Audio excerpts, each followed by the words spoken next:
and welcome Dr. Mathur to Club Have Your Say meeting number 227. It's an immense pleasure and a proud moment to have you with us. Thank you so much. Okay, before I start, this is my habit, but I want to ask you, how many times have you come up with this impulsive buying while waiting in the line, while waiting in the queue to get the bill purchased? Have you ever grabbed anything? छोटा chocolate हो गया, chewing gum हो गया, एक छोटा कुछ gadget हो गया. All the time. Okay. I thought I am only the countable to all the counts. Okay, that's very nice to know from you. Okay, if I talk about this impulsive buying and everything that was discussed, what is your stand on today's debate?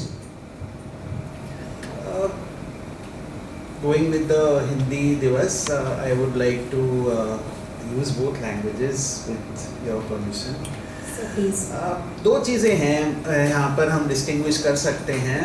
एक तो कहलाती है, marketing में हम समझते हैं, इसको बोलते हैं नीड, और एक होता है डिज़ायर.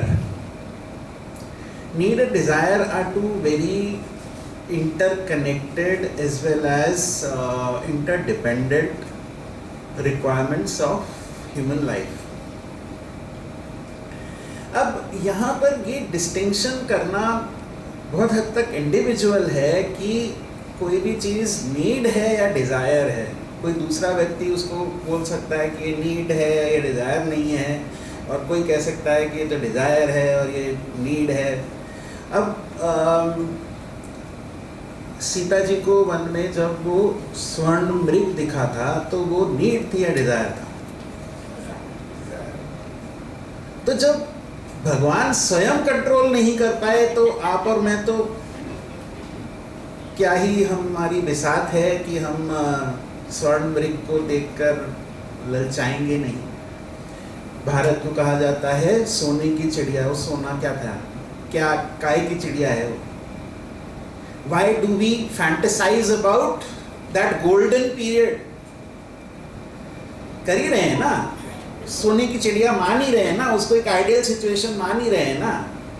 इंद्रप्रस्थ जो पांडवों की राजधानी थी, वो उसमें क्या खास क्या था? उसको डिजायरेबल क्यों माना गया? तो ऐसा कहना कि केवल मार्केटिंग हो रही है, मेरे ख्याल से ये पूरी सिचुएशन सही नहीं है. मन का यहाँ पर बहुत बड़ा रोल है, क्योंकि मन डिस्टिंग्विश कर सकता है बिटवीन नीड एंड डिज़ायर, और वो एक व्यक्ति विशेष ही करता है. उसको कोई आपको बाहर से सिखा नहीं सकता. आपको वो स्वयं की आपकी सेल्फ कंट्रोल है, सेल्फ लर्निंग है, जिसको आप धीरे धीरे सीखते हैं. ये मृग तृष्णा, ये मिराज सब में है. ये मृग तृष्णा सबके पास में है. कोई कितना आगे बढ़ता है वो उसके ऊपर डिपेंड है. और ये डिजायरेबल है. अगर नहीं हो तो इकोनॉमिक प्रोग्रेस कैसे होगा? आप डेवलप कैसे करेंगे अगर मृग तृष्णा लोगों में खत्म हो जाएगी? अगर सभी साधु बन गए, सभी वन में चले गए, सबने कमंडल थाम लिए, तो इकोनॉमिक डेवलपमेंट कैसे करेंगे आप? आप गरीबी से लोगों को कैसे निकालेंगे अगर एम्प्लॉयमेंट नहीं जनरेट होगा? और एम्प्लॉयमेंट जनरेट कब होगा? जब आप इंडस्ट्री लगाएंगे. इंडस्ट्री कब कोई लगाएगा? इन्वेस्टमेंट कब कोई करेगा? जब डिमांड होगी. अगर मैं उस काउंटर पे जाकर वो चॉकलेट नहीं खरीद रहा, तो then I am denying a part of the economy to grow. मेरा तो ऐसा मानना है. Can't agree more on this. अच्छा, इसी बात पे देखते हुए वी हैव हर्ड कि कंज्यूमर बिहेवियर टू सेल, ये सब हमने वेस्टर्न कंट्रीज से आइडिया लिया है. इज इट सो, और do we have examples from our traditional background of Indian businesses also? देखिए, डेफिनेटली ऐसा हम मान सकते हैं कि जो हम करंट प्रैक्टिसेस देखते हैं मार्केटिंग में, वो वेस्ट से आई हैं. इसमें कोई दो राय नहीं है. ये वेस्टर्न मॉडल्स हैं, और वेस्टर्न मॉडल्स उनके पॉइंट ऑफ रेफरेंस से बने हुए हैं. वो करीब 400-500 सालों से they have been economies of abundance. Economies of abundance का मतलब क्या है? कि मेरे पास इतना प्रोडक्शन है कि जिसको बेचने के लिए मेरे को लोग कम पड़ते हैं. तो somebody was telling me कि US में आप एक सुपरमार्केट में जाएंगे तो वहाँ पर आपको 20 तरह की हरी मिर्च मिलेगी, छोटी हरी मिर्च, बड़ी हरी मिर्च, पतली, लंबी, गोल, ज़्यादा हरी, कम हरी, और सब सॉर्टेड, सब एक पैक में सब एक सी हरी मिर्च होगी। यहाँ की तरह आपको ढूंढनी नहीं पड़ती कि मुझे आज ये पतली हरी मिर्च चाहिए या मिर्ची बड़ा बनाने के लिए मोटी हरी मिर्च चाहिए, ढूंढनी नहीं पड़ती वहाँ। तो it is an economy of abundance. तो उनके जो मॉडल्स हैं of doing business are dependent on that economy of abundance. हमारे यहाँ पर प्रॉब्लम ये रही है थोड़ी सी कि we have been an economy of scarcity for the past major part since at least 200-300 years we have been an economy of scarcity। तो वो जो सोच थी कि भाई कम खरीदना चाहिए, कम वेस्ट करना चाहिए, कम होना चाहिए, was requirement of the time। अगर आपके पास है ही नहीं बजाज स्कूटर 15 साल की बुकिंग में मिलता था, और उसमें भी आप कलर थोड़ी डिसाइड कर सकते थे कि मुझे नीला चाहिए, पीला चाहिए, हरा चाहिए, वो कंपनी जो बना रही है वो ही लेना है। और स्कूटर खरीदने के लिए आपको 10 चीजें छोड़नी पड़ती थी for a family to afford a scooter. तो उस समय की सोच होती। अब जब हम इकोनॉमी ऑफ अबंडेंस की तरफ बढ़ रहे हैं तो ठीक है ना, किसी को मर्सिडीज चाहिए तो चाहिए, उसमें क्या गलत है, क्यों नहीं? If I am using illegal practices और unfair means to buy that Mercedes, तब गलत है। नहीं तो अदरवाइज क्या प्रॉब्लम है कि कोई मर्सिडीज अफोर्ड कर सकता है तो कर सकता है। सर बिल्कुल सही कह रहे हैं आप। बट देखा जाए तो आजकल बहुत ज़्यादा ऑप्शंस भी अवेलेबल हो गए हैं, and that has made us perplexed in choosing. तो वो डिज़ायर और नीड का जो एक चॉइस है वो बहुत नैरो हो गया है। Do you agree on this sir? बिल्कुल। जैसा मैंने शुरू में कहा था कि नीड और डिज़ायर थोड़े कंफ्यूजिंग चीज़ें हैं, इनको डिफाइन कोई आपके लिए कर नहीं सकता। तो जैसा मैंने शुरू में कहा था कि ये हर एक को अपना एक डिसीजन लेना पड़ता है कि कौन सी तो कोई नीड है या कौन सी कोई सी चीज़ डिज़ायर है। इसको कोई बाहर से आपको इन्फ्लुएंस नहीं कर सकता। और अगर कोई बाहर से इन्फ्लुएंस कर रहा है तो then definitely then you have to pause and relook at your life कि यार क्या ही कर रहे हो फिर तो। अगर आप यही नहीं डिस्टिंग्विश कर सकते कि क्या तो आपकी नीड है और क्या डिज़ायर है, इतने ही आप ड्रिवन हो फ्रॉम अदर्स, तो देन फिर तो वो अलग चीज़ है। सही बात। फिर वो तो जो हमारे स्पीकर ने कहा था कि शादी.com पे हर एक से थोड़ी ना शादी करने बैठेंगे क्योंकि ऑप्शंस हैं अवेलेबल, राइट? अच्छा, कुछ ऐसे की इमोशंस हैं या कॉग्निटिव बायसेस हैं जो कंपनीज यूज़ करती हैं प्रोडक्ट सेल करने के लिए when we have so many platforms nowadays available for everyone? बिल्कुल, companies are very clever, companies use करती हैं, बट कंपनीज वो बायसेस क्रिएट नहीं करती हैं। द बायसेस एग्जिस्ट और उन बायसेस को कंपनीज यूज़ करती हैं। एक का तो जिक्र मेरे दोस्त ने किया था जिसको फोमो बोलते हैं। अब ये फोमो बहुत एक इंटरेस्टिंग बायस है क्योंकि दिया क्या आपको, आपके माइंड में क्या चल रहा है, फियर ऑफ मिसिंग आउट। मुझे पहाड़ों से कोई लगाव नहीं है, मुझे पहाड़ों पर कुछ देखना नहीं है, बट क्योंकि मेरे दोस्त पहाड़ों पर छुट्टियां मनाने जा रहे हैं, वहाँ रील्स खींच रहे हैं, तो इसलिए आई एम थिंकिंग कि यार मैं ही नहीं जा रहा, I am missing out on something. मेरे दोस्त somebody mentioned that somebody want to विदित जी ने बताया somebody want to बाली, अब मेरे माइंड में है यार मैं बाली नहीं गया, I am missing out something. मुझे बाली से कोई खास लेना देना नहीं है, मेरा कोई ऐसा प्लान भी नहीं है, but marketers know this fact that there is this psychological feeling in the minds of most people that they are missing out on something important. इसका सबसे अच्छा एग्जाम्पल मैं आपको कुंभ मेले का दे सकता हूँ। कुंभ मेले में ज़्यादातर लोग गए केवल फियर ऑफ मिसिंग आउट, कि भाई नहीं जाएंगे तो कुछ we are missing something great. 140 साल वाला प्रोग्राम छोड़ दिया था। एग्जैक्टली 140 साल पहले कौन सा कुंभ हुआ था किसको नहीं पता। खैर anyway we will not get into that debate. दूसरा जो इससे ही रिलेटेड एक और साइकोलॉजिकल एस्पेक्ट है which marketers understand and they can exploit also, ये is something which is called FOBO, fear of the better one. वो क्या है कि जो मेरे पास है उससे बेटर कुछ और अवेलेबल है। If I wait, if I try for something else, I can get a better option. इसको कंपनीज बहुत तरह से मार्केटर्स यूज़ करते हैं कि जो भी आपके पास फ़ोन है वो आपको ख़रीदने के बाद ही थोड़ा सा पुराना, थोड़ा सा ख़राब, थोड़ा सा इंफीरियर लगने लगेगा, और 6 महीने बाद जब उसका नया वर्जन आ रहा है तो वो आपको बेटर लगने लगेगा, चाहे आपने उस फ़ोन की 10% कैपेबिलिटी भी यूज़ नहीं की है और वो आपके लिए कोई ख़ास यूज़फुल है भी नहीं, है ना।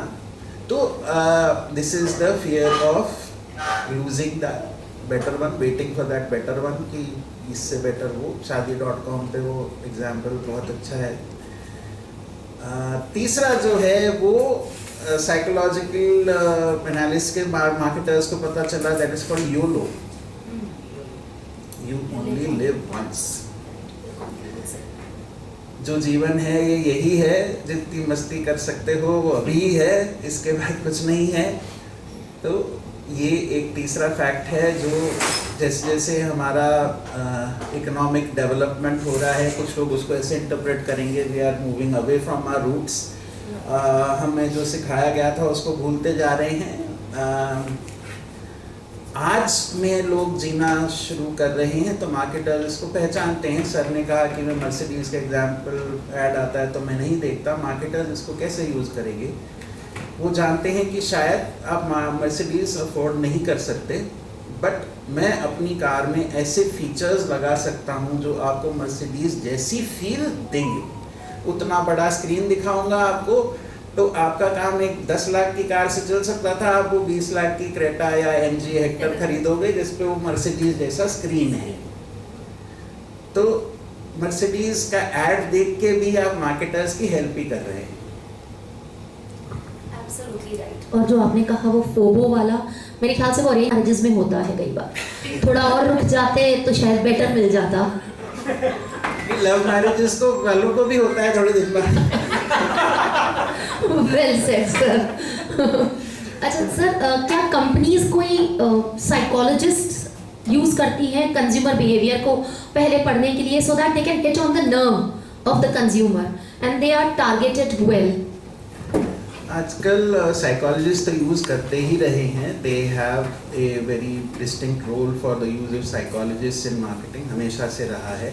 अब ये काम एल्गोरिदम्स और सॉफ्टवेयर करता है और fine tuning and understanding behaviour. तो आप जो कुछ भी कर रहे हैं वो कहीं ना कहीं एक डेटा पॉइंट बन रहा है। तो जैसे ही आप यहाँ इस होटल में आए हैं, गूगल और गूगल जैसी सारी कंपनियों को पता है कि इतने सारे लोगों की यहाँ आज एक गैदरिंग है। मैप्स के थ्रू, आपके लोकेशन डेटा के थ्रू, आपके मोबाइल डेटा के थ्रू, सॉफ्टवेयर, आपके सोशल मीडिया के through, they can keep track of every minute happening. और ये सारा डेटा इंसाइट्स जनरेट करता है फॉर मार्केटर्स, जिसको वो डेटा एनालिसिस के through they can take it out and derive meaningful information, और उसको प्रोसेस करके they are able to fine tune their marketing कि कौन से लोगों के लिए कौन सी चीज़, कौन सा प्रोडक्ट उनको पिच किया जा सकता है। इसको I am just share one example, airlines कैसे यूज़ करते हैं। एयरलाइंस की जो प्राइसिंग मॉडल्स हैं वो इसी डेटा पर बेस्ड हैं। तो एक ही रूट को अगर आप 10 बार सर्च करेंगे तो you will find that the prices will generally start increasing for you. वो कैसे एयरलाइन जज कर रहा है, क्योंकि जितना ज़्यादा आप सर्च कर रहे हैं उतना ही आपके लिए वो रूट, वो जर्नी इम्पॉर्टेंट है, और जितनी ज़्यादा इम्पॉर्टेंट है द एयरलाइन नोज कि आप उसके लिए ज़्यादा पैसे देने के लिए रेडी होंगे। तो ये जो फैक्ट है that every aspect of your behavior as a consumer is being plotted, is being captured, and it is being used, is a fact of marketing. अब ये अच्छी बात है ना, अच्छी बात है that they are using more personalized data to give me things which should be appealing for me. बिल्कुल, जब हम हर चीज़ अपने प्रिसाइजली अपने हिसाब से करते हैं तो एल्गोरिथम भी हमारा साथ ही दे रहा है उस प्रिसाइज चीज़ को वापस लेने में। करेक्ट। मेरा अप्रोच यहाँ पर ये रहता है that I use this point to throw it to you कि आप क्या सोचते हो इस बारे में। Is the software working for you और is the software working for the company, और दोनों का कुछ कुछ फ़ायदा होगा। ओके सर, ये जो एल्गोरिथम की हमने बात करी है, तो what percentage of consumers are actually hit by this and they turn out to be the perspective, change their perspective towards the companies algorithm, उनका क्या परसेंटेज होता है टोटल, अगर हम कॉमन कंज्यूमर्स की, कॉमन मार्केट की बात करें? आपके पास ऑप्शन क्या है? एज ए कंज्यूमर आपके पास ऑप्शन थोड़ी है भाई, आपको एयरलाइन टिकट बुकिंग करानी है तो you are part of that. आप गूगल मैप्स यूज़ कर रहे हैं तो you are part of that marketing. If you are using guidance to find a certain place on Google, if you are searching for a product, you are part of that. आप कोई medicine search कर रहे हैं तो the company knows and the entire world knows कि आप diabetic हैं। तो ये इसमें आप बच नहीं सकते हैं। बच नहीं सकते तो हम इस चक्रव्यूह को तोड़ नहीं सकते, हम भी सच में अभिमन्यु जैसे ही बन गए हैं। चक्रव्यूह, अगर आप इसको चक्रव्यूह ही मान रही हैं तो आप तोड़ सकती हैं, जैसा कि लोगों ने कहा कि आप अपने मन को कंट्रोल कर रख सकती हैं। अवॉइड सीइंग एडवर्टाइजमेंट्स, ये स्मार्टफोन्स छोड़कर वो कीपैड वाले फ़ोन्स रखिए तो थोड़े बच जाएंगे। कंप्लीटली तो फिर भी नहीं बच सकते, लेकिन हाँ कुछ बचाव तो ज़रूर है।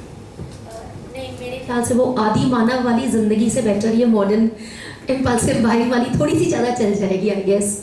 ओके सर, आपने जैसे बताया कि एल्गोरिथम इस तरीके से काम करता है एंड ऑल, तो हम अगर बात करें कि कंज्यूमर बिहेवियर की, आपने बताया कि मन के ऊपर है, which is absolutely very not practically possible for the present. अगर मैं टियर 1 सिटीज़ और टियर 2 सिटीज़ की बात कर रही हूँ तो may be it could be applicable for the people living in tier 3 or villages or small towns. Is it something related to market or it is again related to the only the algorithm? कि अगर tier 1 की बात करें तो वहाँ पे ज़्यादा ये देखने को मिलेगा, और tier 3 and small towns the things actually change when it comes to ads and algorithm and everything. मुझे इसका कोई एग्जैक्ट आंसर नहीं पता, बट जितनी मैंने लिटरेचर देखी है, कंपनीज की मार्केटिंग देखी है, they are not differentiating between tier 1, tier 2, tier 3। ये सब जगह एप्लीकेबल है। तो एक जगह की learnings they are able to transfer to other places. अब एक मतलब जो हमारे माइंड में एक इमेज है शायद कि गांव ऐसा होता है, छोटा कस्बा ऐसा होता है, बड़ा शहर ऐसा होता है, वो उतना डिस्टिंक्शन अब रहा नहीं है। तो छोटे कस्बे शहरों से बहुत ज़्यादा प्रभावित हैं, बहुत ज़्यादा अफेक्टेड है, क्योंकि मतलब कम्युनिकेशन बहुत इम्प्रूव्ड है ना। अब मोबाइल नेटवर्क हर एक जगह पहुंच रहा है, तो जो रील आप देख रही हैं वो एक गांव में एक महिला भी देख ही रही है और उससे इन्फ्लुएंस हो ही रही है। तो वो डिस्टिंक्शन मेरे ख्याल से एटलीस्ट थिंकिंग का तो नहीं रहा है। एक्सेसिबिलिटी का ज़रूर हो सकता है कि उतनी मार्केटिंग उस लेवल तक उतने डीपली नहीं पहुंचती है जितनी बड़े शहरों में पहुंचती है। नहीं सर, अमेज़न और ये जितने सारे गांव में रिंगस, चौमू, चाकसू सब जगह डिलीवर हो रहा है, सब जगह। अब इनका भी एक और एडवांस वर्जन आ गया है, क्विक कॉमर्स। ये कहते थे 2 दिन में पहुंचाएंगे, वो 10 मिनट में देते हैं।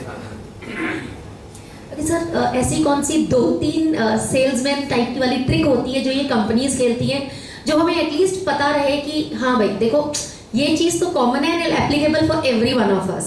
ऐसी 2-3 ट्रिक्स जो आपके दिमाग में आ रही हैं। इमोशनल करते हैं आपको।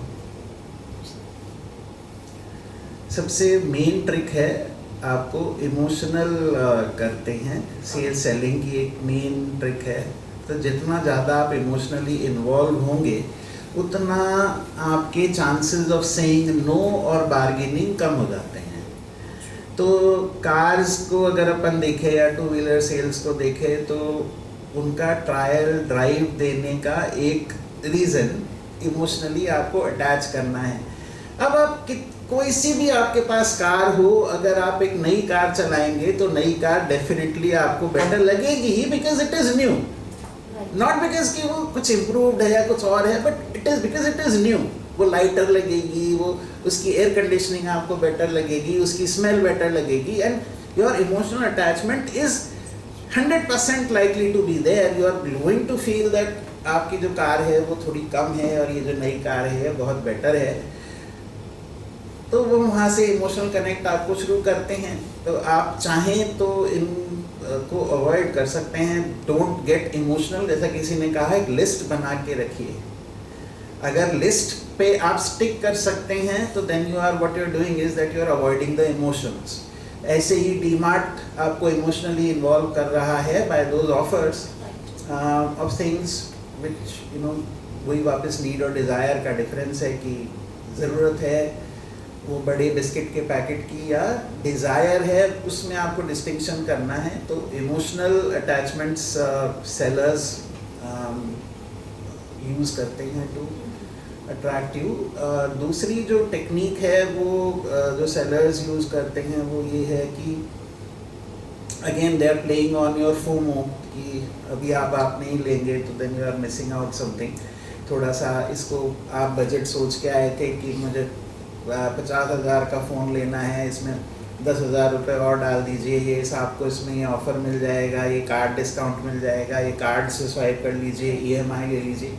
तो ये एक हुक है जो सेलर्स यूज़ करते हैं, उसको आप अवॉइड करेंगे अगर आप पहले से ही सोच के जाएंगे कि मुझे ये पर्टिकुलर चीज़ ही परचेज़ करनी है। तो बहुत सारे कस्टमर्स मैंने देखा है ऐसा करते हैं कि they research on the net and then they actually go to purchase offline.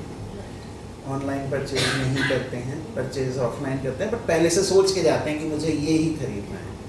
सही बात है कि कंपैरिजन, और आजकल तो बिकॉज ऑफ टेक्नोलॉजी कंपैरिजन करके चीज़ें आराम से हो जाती हैं। अच्छा सर, हम अगर बात कर रहे हैं कि इतने एकेडमिक और कॉर्पोरेट सेक्टर और कंज्यूमर सेक्टर, कौन से ऐसे ट्रेंडिंग चीज़ें हैं जो आजकल चल रही हैं, रिसर्चेज हैं जो एक एकेडमिक और कॉर्पोरेट सेक्टर और कॉर्पोरेट वर्ल्ड में चल रही हैं कंज्यूमर बिहेवियर को लेकर के? अगर हम रिसर्चेस की बात करें तो मार्केटर्स और हम एकेडमिक्स आजकल क्विक ग्रेटिफिकेशन को रिसर्च कर रहे हैं कि जिसको हम बोलते हैं कि जल्दी से सेटिस्फैक्शन वो कैसे कस्टमर को डिलीवर किया जा सकता है। क्योंकि कंपनीज का मानना या मार्केटर्स का मानना ये है कि जितना डिसीजन और सेटिस्फैक्शन मतलब ग्रेटिफिकेशन में जितना गैप होगा कस्टमर उतना इधर उधर घूम सकता है। तो डिसीजन जब मैंने एक कस्टमर ने लिया वर्सेस उसको प्रोडक्ट डिलीवर हो गया, उसको प्रोडक्ट यूज़ करना शुरू कर दिया, इस टाइम पीरियड को मैं कैसे स्क्वीज़ कर सकता हूँ। तो जितना ज़्यादा ये टाइम पीरियड स्क्वीज्ड होगा उतना कस्टमर के डिविएट होने के चांसेस कम हैं। तो आपने देखा होगा कि जो सेलिंग सिचुएशंस हैं वहाँ पर जो सेलर्स हैं वो इस बात को ट्राई करने की कोशिश करते हैं कि आपके डिसीजन और आपके पेमेंट में टाइम कम से कम हो। तो आप घर खरीदने जाएंगे तो भी they will try to focus on कि इतना चेक तो दे ही दीजिए once you have made the decision, because that binds you. और वो बाइंडिंग के लिए we are interested in finding out कि वो बाइंडिंग कैसे बढ़ा सकते हैं। Absolutely correct. I second that. So do you think हमें एक ethical policing की requirement है जहाँ पे ये algorithm manipulation होता है, या फिर एक government intervention की भी कोई ज़रूरत लगती है आपको? मेन स्ट्रीम मार्केटिंग में तो डेफिनेटली नहीं लगती है, बट हाँ मार्केटिंग कई बार अपने मैंडेट को एक्सीड करती है, कंपनीज अपने मैंडेट को एक्सीड करती है। जैसे ऑनलाइन गेमिंग है या ऐसे बेटिंग गेम्स हैं जो अगर कंट्रोल इफेक्टिव कंट्रोल नहीं हो तो then they can be harmful for society. या कोई ऐसे प्रोडक्ट्स हैं जिनको डिस्क्रिशन चाहिए यूज़ करने के लिए, तो डेफिनेटली वहाँ पर गवर्नमेंट का कुछ कंट्रोल चाहिए। सोशल मीडिया पे डेफिनेटली बहुत एक्सट्रीम व्यूज़ भी आते हैं कई बार। ज़रूरी नहीं है सब उसको उस तरह से समझ पाएँ। तो ऐसे प्रोडक्ट्स हो सकते हैं, सर्विसेज हो सकती है जो डेट्रीमेंटल हैं फॉर जनरल सोसाइटी, है ना। कोई इंडिविजुअल यूज़ हो सकता है बट जनरल सोसाइटी, तो वहाँ पर ये जो एल्गोरिदम्स हैं, एल्गोरिदम डजंट डिफरेंशिएट कि ये प्रोडक्ट होलसम प्रोडक्ट है या ये हार्मफुल प्रोडक्ट है। एल्गोरिदम वो डिफरेंशिएट नहीं करता। तो वहाँ पर गवर्नमेंट का डेफिनेट रोल ज़रूर है कि कुछ प्रोटेक्शन चाहिए। सर, आपका research work on psycho orientation of teens to measure satisfaction and attachment towards online food application was published in Macmillan publication. So please tell us about your study and its findings.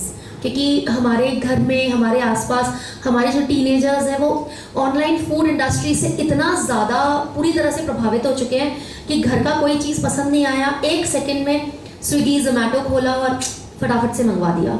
So please tell us more about your research. तो वो उसी research का outcome है जहाँ पर हम ये देखते हैं कि हम लोगों के डिज़ायर्स को कैसे इंस्टेंट ग्रेटिफिकेशन में कन्वर्ट कर सकते हैं।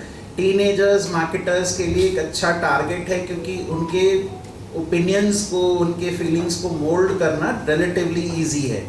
उनकी हैबिट फॉर्मिंग नहीं हुई है, उतने वो आप माने मैच्योर नहीं हैं in their decisions that they can differentiate.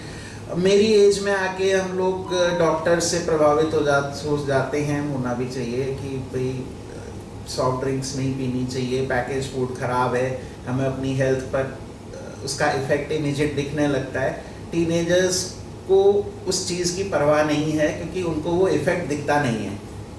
तो सॉफ्ट ड्रिंक का जो इफ़ेक्ट है वो मेरे ब्लड ग्लूकोज में 2 घंटे बाद में जो मीटर में दिख जाता है, एक टीनेजर को नहीं दिखता क्योंकि वो 10-15 साल बाद होता है। तो teenager is a good market segment for companies because वहाँ पर हैबिट फॉर्मिंग नहीं हुई है और हैबिट्स बनाई जा सकती हैं, इसलिए companies focus on the teenage market more.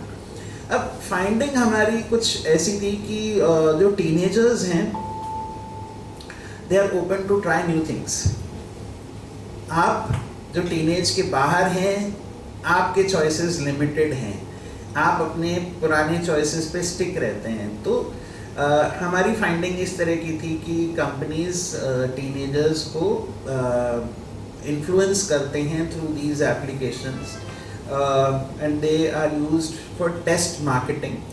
And हमने तो उसका मतलब मार्केटिंग साइड देखा था कि टीनेजर्स को क्यों यूज़ करना चाहिए, मतलब we were not looking at the ethical side of it कि करना नहीं चाहिए, इस तरह का हमारा फोकस नहीं था।